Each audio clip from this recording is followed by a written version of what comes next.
Morning, everyone.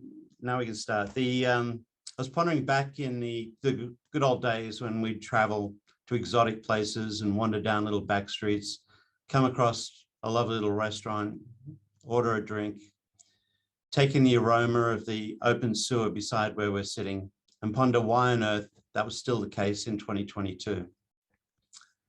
Last 2 weeks, I've been over in Florida and in Miami.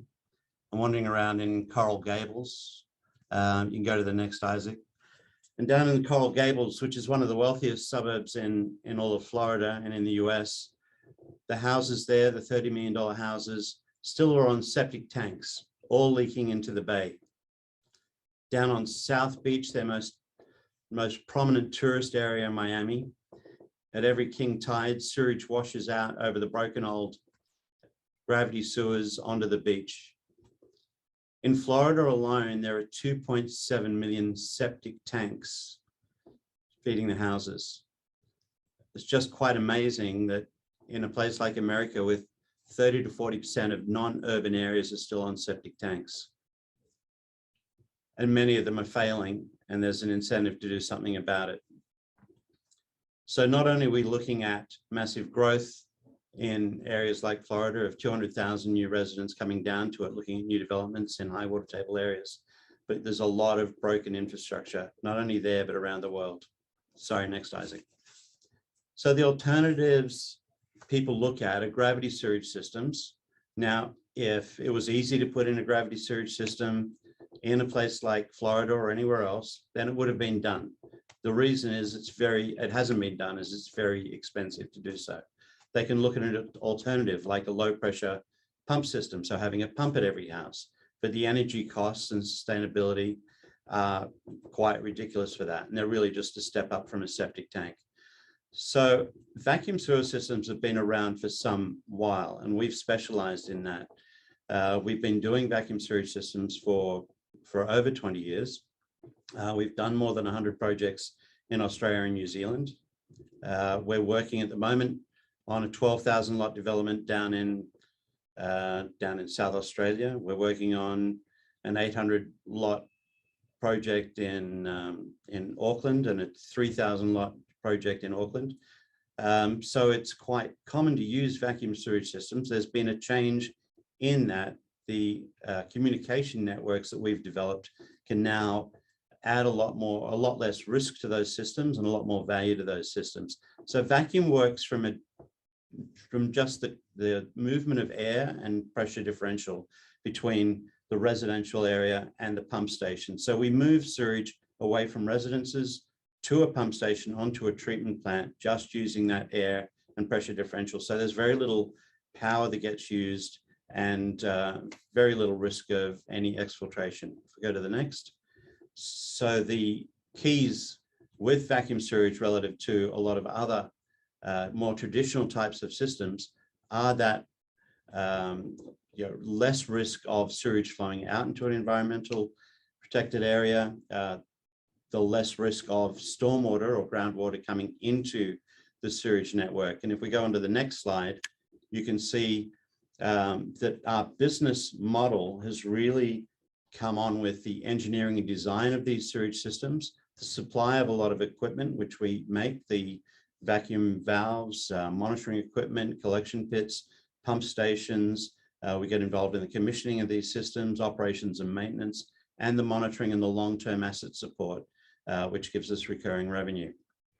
So the types of projects we focus on are either those septic to sewer projects, new residential developments, or retrofitting older systems. At the moment, we're working on a $5 million project for Central Coast on upgrading a system we built first in 1990 for them. So putting that with new valves and a monitoring system.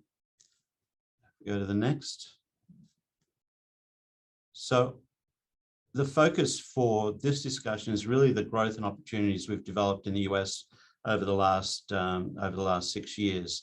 So with 2.7 million septic tanks in Florida, the EPA has come up with $226 million to fund the transfer of those septic tank systems over to a regular sewage system, whether that be gravity, low pressure, or vacuum systems.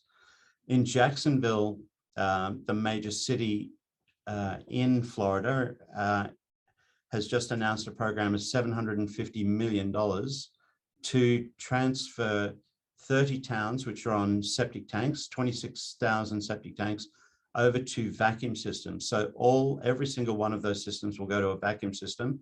And a lot of that is to do with the internet technology, the IoT technology that we have developed to give them security and the ability to manage all of those systems.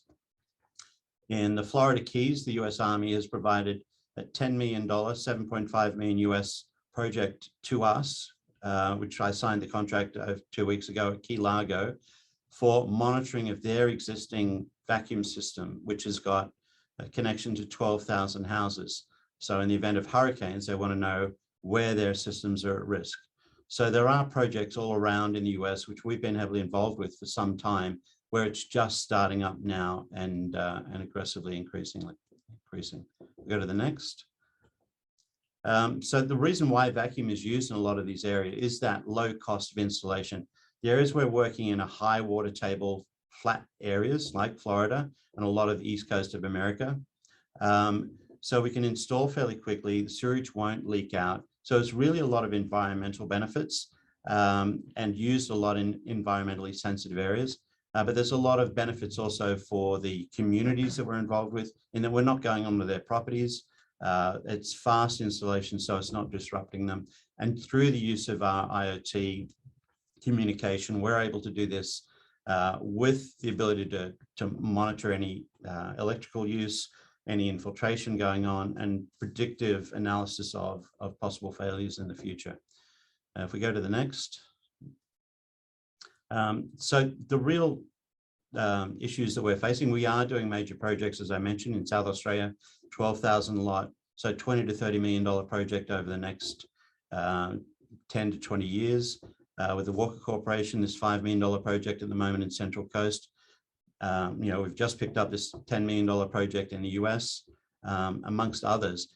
But advancing that internet technology, taking advantage of these projects in the US, we're looking at an exit in 2028 by the time I turn 70.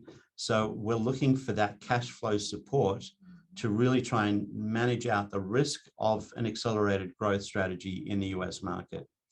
If we go to the final. So this is the projects that we're looking at when it's developer projects. This is Rivoli, a Walker Corporation development in South Australia. So this is a typical developer project that we're involved with, where we can lay the pipe flat in the ground and not have that risk of sewage flowing out. So it is considered the lowest carbon footprint sewage network that is on the market, and we have that experience to be able to deliver it. Thanks very much.